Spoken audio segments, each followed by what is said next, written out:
je můj brácha, Staro, ten bude za chvilku skákat z této mojí čtyřkolky nové. Tady teče oskava, takže Staro se asi bude dneska koupat, jestli mě nesere. To je naše zahrádka, vidíte tady šloub, takže jestli uvidíte mou čtyřkolku na šrot, tak víte, od čeho to je. Můj brácha to za chvilku bude natáčet, já jsem řidič, to jsem já. Dobrá, takže čtyřkolka a teď to na chvíli pozastavím a uvidíme se za chvíli na této trase. Mráčíš? Jedem!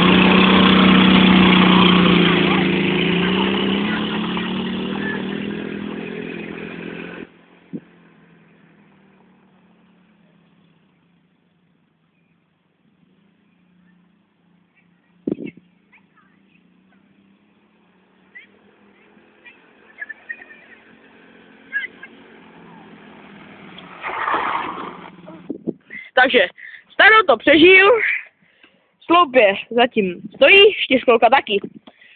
A ještě, že ta čtyřkolka přežila, Staro není tak potřebnej. Takže brácha to všechno natačil, já jsem byl řidič, to jste viděli určitě. No, taky se uchytnil. Všechno, Staro, chtěl bych se tě zeptat, bolelo to? Ne, ale je to velká rychlost, aspoň tak 40 km v hodině. Nepřeháněj. A tak 25. To už se dá vzít. Ale co se ti nejvíc líbí na této čtyřkolce? Že se rozhodl pro ten skok? Taky je to dobrá čtyřkolka. Taky naše nejlepší vozidlo, co máme. Chtěl bych porovnat, dá se využít k jezdění na ryby, samozřejmě to využíváme v létě. A na kukuřicu hlavně. Pouze kukuřice se taky nejlíp vozí, ale na rybách. Jenom tak pro informaci, stojíme na parkovišti.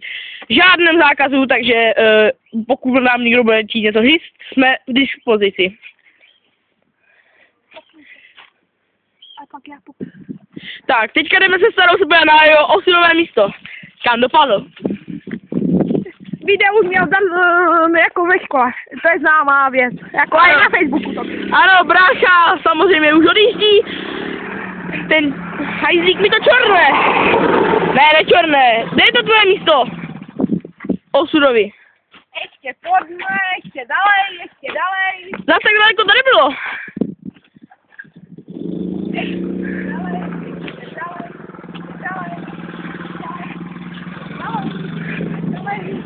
Kdyby něco, chtěl bych říct, že to video na Facebooku, jak se Starou máchal ve vodě, tak je tady z tohoto místa. Pokud na tom něco nevidíte, tak se zajďte sami podívat. My vás nenutíme, ale měli byste. Je tam velká hloubka, aspoň tak 1,5 m. Měl jsem to až po pás a po břicho. Tak Staro, teďka sedni na čtyřkolku a jeď s brášinem. Možná uděláte pěknýho floka.